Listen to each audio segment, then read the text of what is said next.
Yo, do you want to know how I get customers to my store? Let's talk about it. What's happening, everybody? Boy Big Brando, and today we're going to be talking about how I drive the traffic to my retail store and how do I find customers and get customers to shop with me. Now, first things first, this is not the only way to do this. This is just the way that I found to work for myself in my situation. I'm not sure if you guys know this, but I own a retail store where I sell t-shirts out of. It's located in Torrance, California. The store's called Kainoa Creations. I have Instagram called Kainoa Creations, and it's basically the Instagram for the store. Next thing, the store is not called Big Brando. So if you're looking up Big Brando store, it's not gonna pop up. People expect me to name the store Big Brando, but it's called Kainoa Creations. Now, the next thing about the store is I create everything in-house. All the production is done in the back. Every single hat that's in the store was embroidered by us. Every single t-shirt, hoodie, crew neck was designed and pressed by us. Every single sticker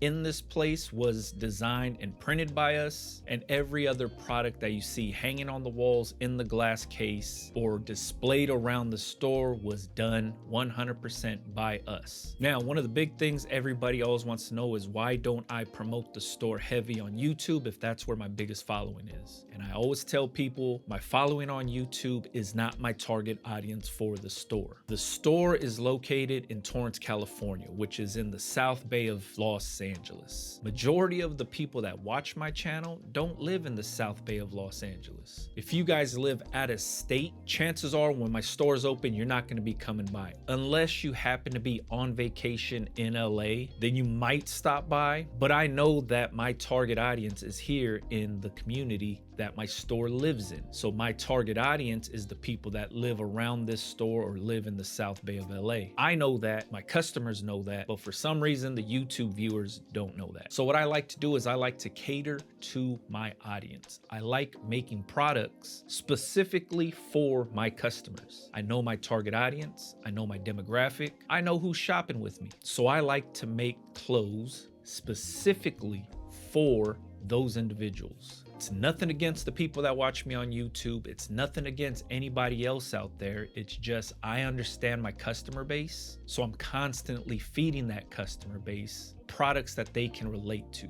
So if you ever came to my store, you'll see I sell a lot of t-shirts that say South Bay on them. I'm wearing one right now. No place like the South Bay. This t-shirt speaks to a certain audience that's from the South Bay. My community around here is all from the South Bay.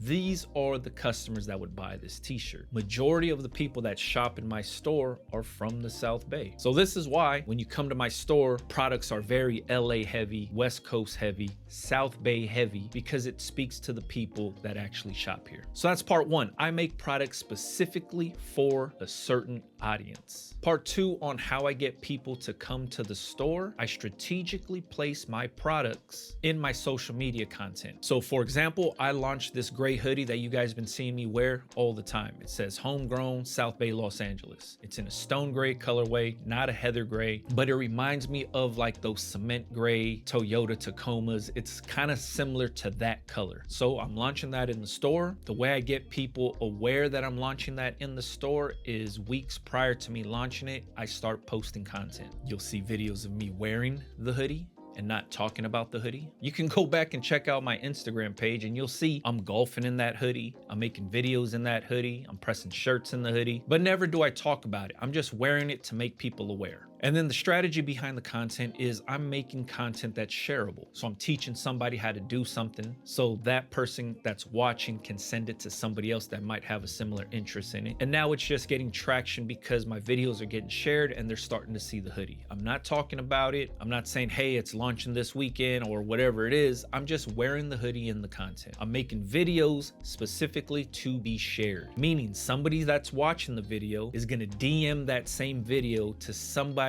or their friend group or a chat group or individually to somebody that might have interest in it. So as I'm doing that, I'm also creating content to talk about the hoodie. So that's where you'll see me golfing. I'm wearing the hoodie. And then I talk about I need to go and pick up these blank hoodies because I'm launching this sweater. Now the call to action is, when is he launching the hoodie? Where can I buy it? I'm releasing it in store the following weekend or whenever I'm launching it. Now leading up to it is me showing the actual products being printed, already printed, hanging up in the store on the racks. So by the time I open the store and I launch the product, there's people that are well aware that I'm launching this new product and they're coming in to pick it up. What they're also seeing is more products, t-shirts like this, the crew necks I made, other things that I didn't promote on social media. Now they know there's an incentive to come to the store and see more than just what they were exposed to. I don't know if this is why the customers come and shop with me. This is how my brain works, and I'm hoping that this is what's going on. But for the most part is I hook them with one thing, they come in and then they see the other items that I have to offer. That one product is getting them in the door, and then they see that there's a ton of other products out here that might be of interest to them, because I know if they're coming in here for this South Bay hoodie, these South Bay t-shirts, or these South Bay crew necks, or these South Bay hats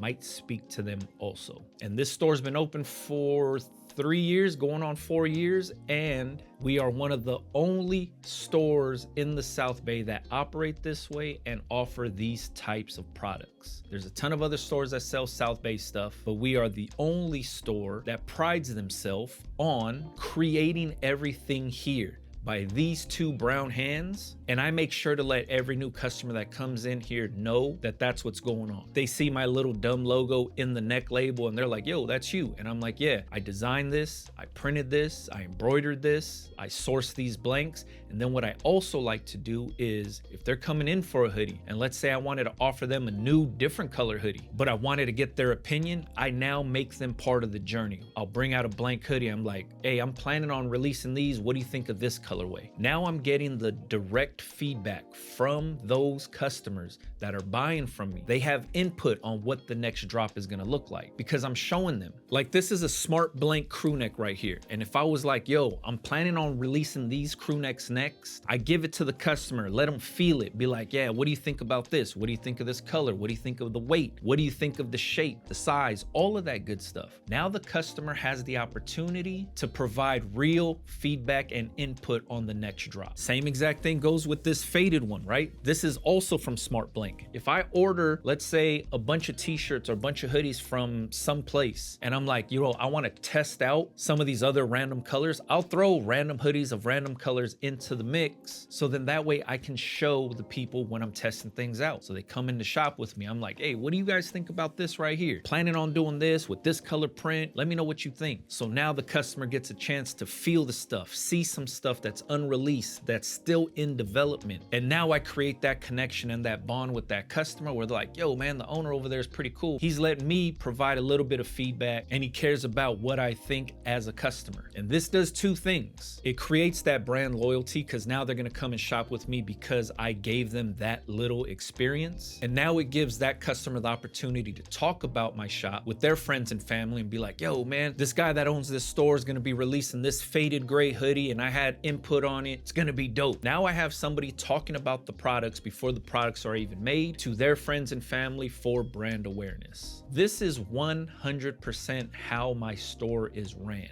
If you've ever been here, I keep blank t-shirts on hand to let people feel the differences between the blank t-shirts so they understand my thought process on the blanks that I choose to go with, where they can see what a cheap t-shirt feels like, what a very high premium t-shirt feels like. And then they understand the quality of the blanks that I use and why I use them. I'm educating the customer, but at the same exact time, I'm giving the customer a chance to experience what it's like to run this store, operate this store, and include them in the journey of building this store up. I never once had to run ads for the store. I never had to do anything outside of the normal. To me, it's always been about the customer. It'll always be about the customer. And all I'm doing is I'm providing products that I think look cool that they would have an interest in, because I did my homework. I know who my target audience is, and I'm offering my target audience everything that they would relate to. There's no secret behind what I'm doing. If you're a YouTube subscriber or a viewer and you've come to my store, you might have been disappointed by coming here because you're like, why does everything say South Bay? Why does everything say LA? It's because I don't view my YouTube YouTube following as my target audience for this store. If I was selling like sample packs, then yeah, that's going to you guys because you guys own your own businesses, you guys own heat presses.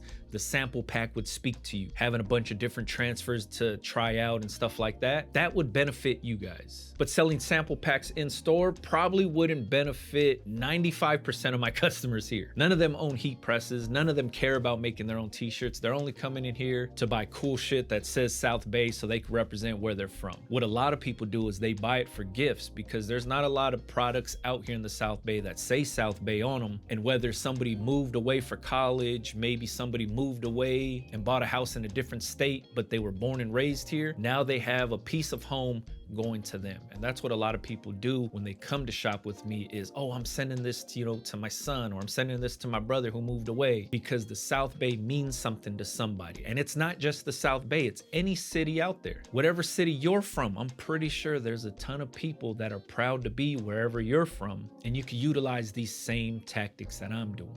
I'm just showing you guys what works for myself. Am I saying this is the only way to do things? No. Am I saying this is the best way of doing things? No. But the way I see things working out for myself is by staying 1000% in tune with the customers I'm trying to sell to. By including them and making them a part of the journey, I now create another loyal customer that's willing to talk about my store and about my products to their friends and family, to now turn those people into new customers. And when those customers come in here, I give them the same experience. I don't pick and choose.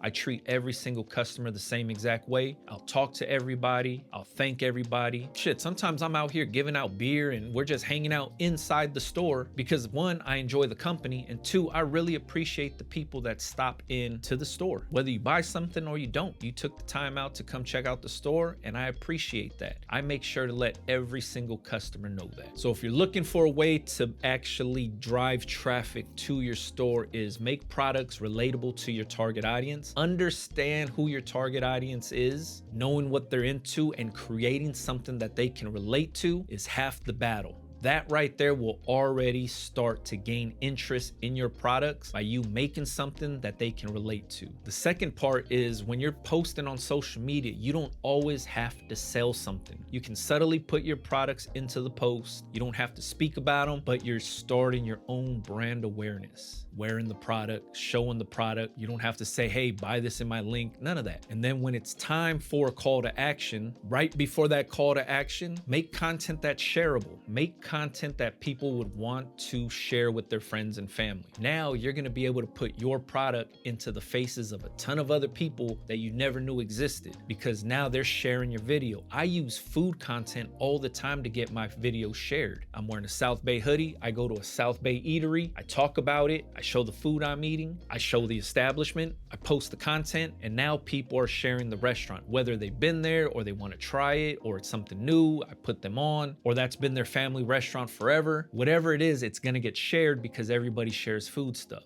But the idea is just to get your products into the faces of other people. And then when you actually launch something, you've been building up the hype all this time of people asking about the hoodie or product or whatever they see. Now the call to action is going to be buy it in my store, come visit me here, I'm vending over here, this is when I'm launching this thing. And then the build up from there should just be you posting the product. Not, hey, come and buy this product, but just showing it off. Find clever ways to show off your product. For example, me golfing. Golf has nothing to do with me selling this hoodie, but golfing is something that I like to do. I'm wearing the hoodie, I'm creating content, that content's being exposed to somebody, bingo. If you could fine tune those two things, creating products that relate to somebody and creating content around that product, you'll see success every single time. When it comes down to the meat and potatoes of it all, that's all it is. Everything else is just fluff. But having a product that's relatable to somebody and creating clever content around the product that you want new customers to discover is all it takes. That's all I'm doing. I'm not doing anything extra. I'm not paying nobody to do anything. I'm doing it all on my own. It just takes a little bit of planning and a little bit of execution, and that's all. Hopefully this video helps somebody out there, especially around the holidays. I know everybody's trying to push products and sell stuff. Try this tactic out. Let me know if it works for you. If you wanted to, you can follow me on Instagram, Big Brando TV. Catch you guys on the next one, man. Yeah.